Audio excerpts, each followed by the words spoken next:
আমরা অত্যন্ত ভুক্তভোগী। আমরা চেয়েছিলাম বৈষম্য বিরোধীর কথা বলে যে সরকার গদিতে বসে আছে তারা বৈষম্য দূর করবেন, তারা 18 কোটি মানুষকে ইন্টারনেটের সুবিধা পৌঁছে দেবেন।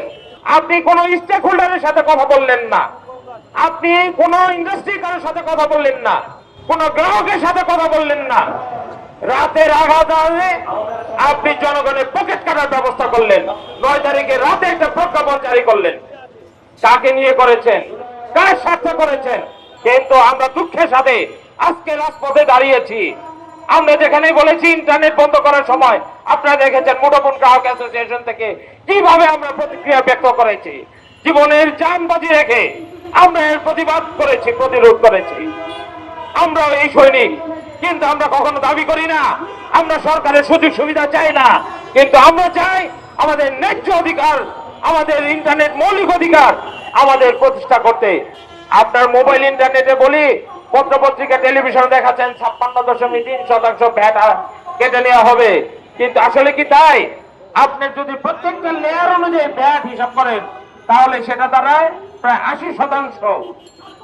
ব্রডব্যান্ড ইন্টারনেটের যদি ভ্যাট হিসাব করেন, প্রত্যেকটা লেয়ার যুক্ত করেন, তাহলে এই ভ্যাটের পরিমাণ যা দেখছেন তার চেয়ে দ্বিগুণ।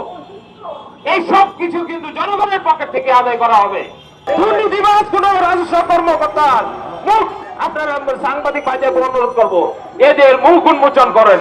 সরকার যে পরিমাণ রাজস্ব আদায় করে তার চেয়ে বেশি পরিমাণে দুর্নীতি করে।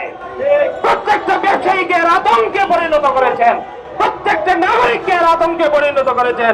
আপনারা মনে করেন পুলিশ আতঙ্ক, আমি তো পুলিশ আতঙ্ক মনে করি না।